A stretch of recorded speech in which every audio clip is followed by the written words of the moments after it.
Hello, beloved friends. It's David Ault. I want to welcome you to the gathering. I want to offer you a question. Given the fact that we are closing out the human experience called 2024, let's say that you were given the opportunity to ask for a gift, one request. And by asking for this, it's given to you. And let's say that this gift is something that you get to take with you into the new year, into the next evolution of your experience. What would you ask for? And I thought about this because I was having this really incredible conversation with a friend who shared with me that one of his spiritual teachers long ago said to him that the only thing that he ever longed for or continued to ask or to seek was wisdom. He said that he never forgot that because that was something that once he heard it, it sort of filled him up and he thought, oh my gosh, me too. And then when he said it to me, I went, oh my gosh, me too. And so I just want to plant that into your consciousness as a consideration that if you were given the opportunity to ask for one gift and you really took your time considering that, where would such a request with wisdom sit with you? And as I thought about what are the gifts or the repercussions or the ripples of wisdom, um, I thought about how wisdom takes me by the hand and it pierces through all kinds of limited perceptions.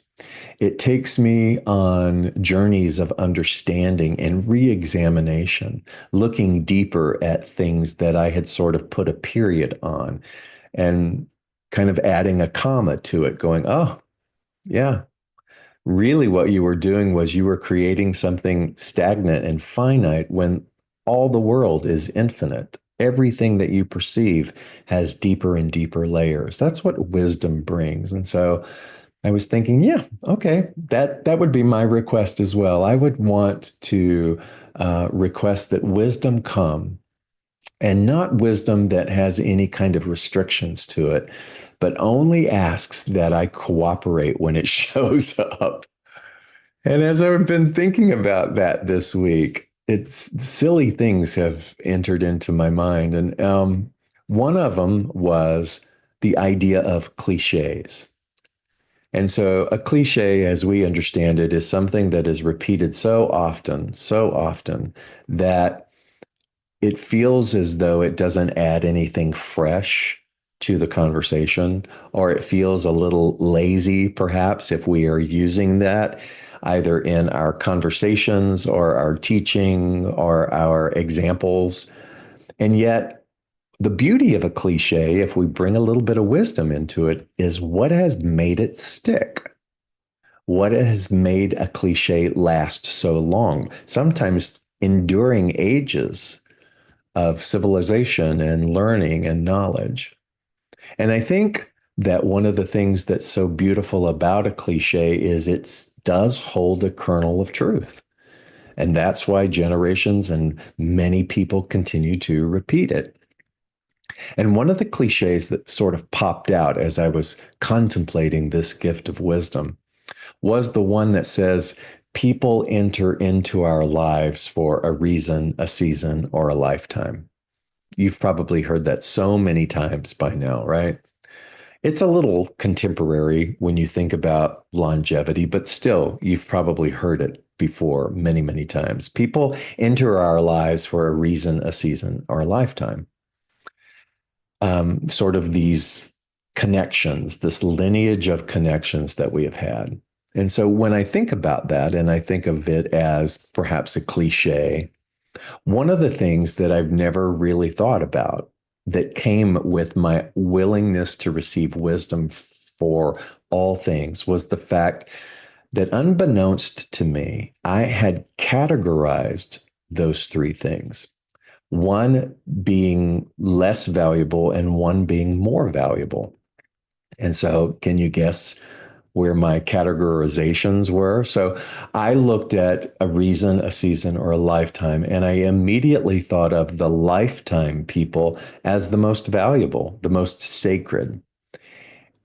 And all of a sudden, through my playfulness of inviting wisdom in, I realized that all of them hold equal value, that one is not greater than the other.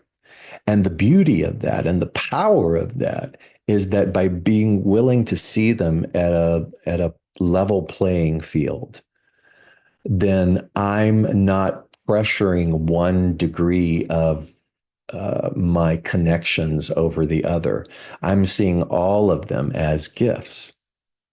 And so the three categories of connection, we could call them the reason relationships. Oftentimes, I think when we reflect upon those, we see them as bringing challenges or being memories wrapped with painful experiences. And yet, using wisdom, are you able to kind of sit and contemplate and reflect upon the fact that each connection, each relationship that you would categorize as a reason relationship actually were masterclass instructors?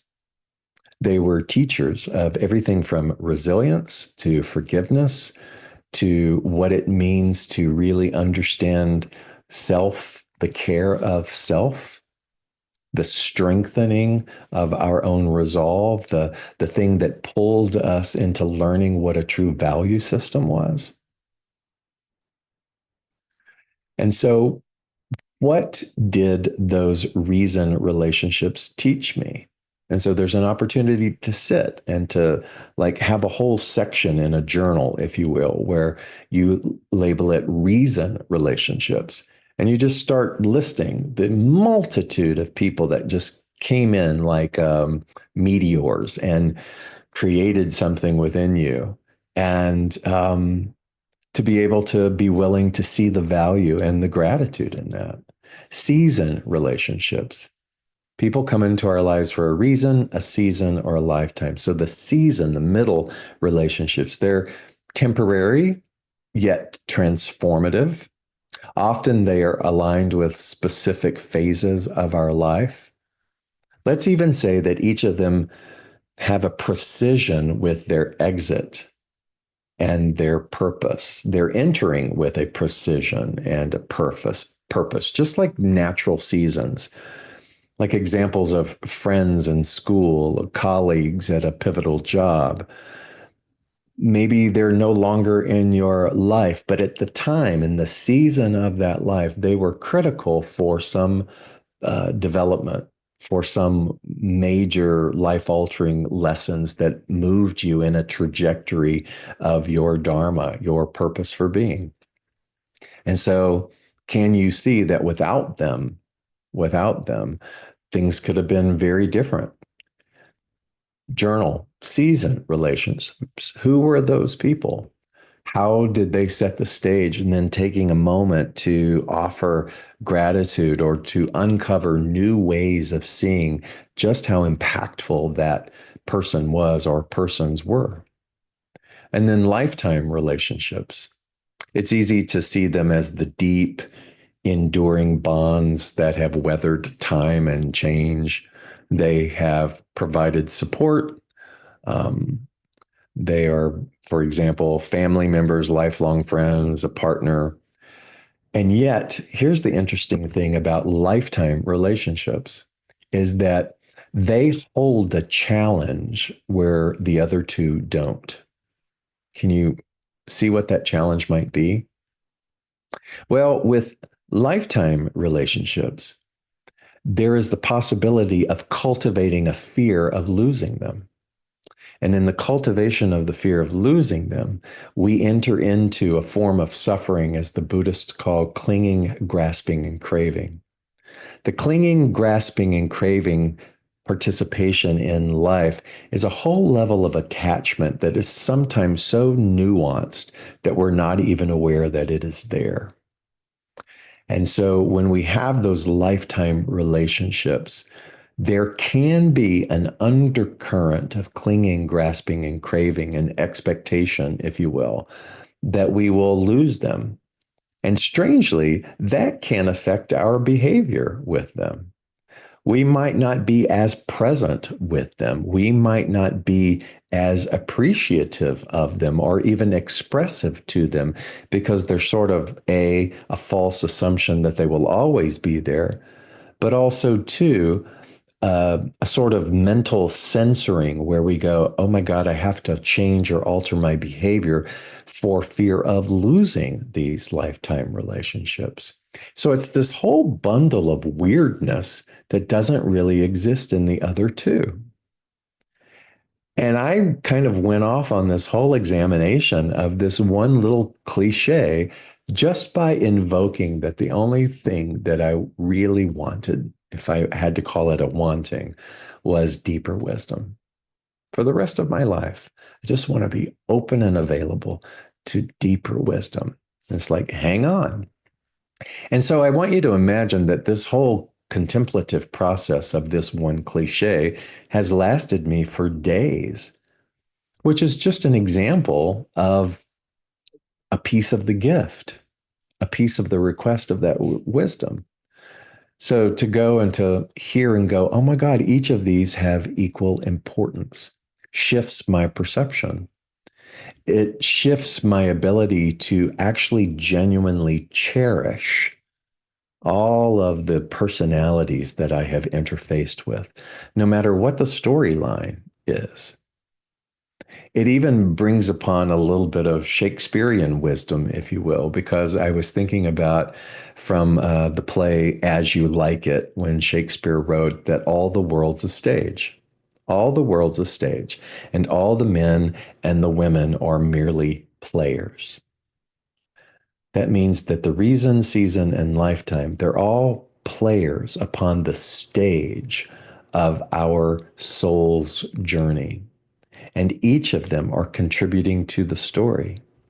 No matter the duration of their time on your stage, they are pivotal. They are pivotal to your evolution. And if you can begin to reframe that, to begin to understand the roles that these people have played,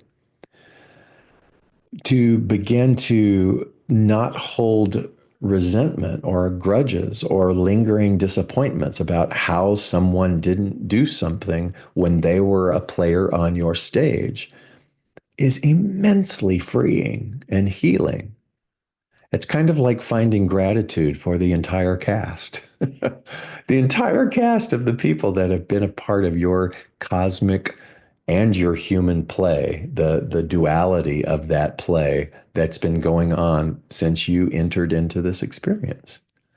To recognize the growth that everyone has brought and to reflect upon the specific lessons.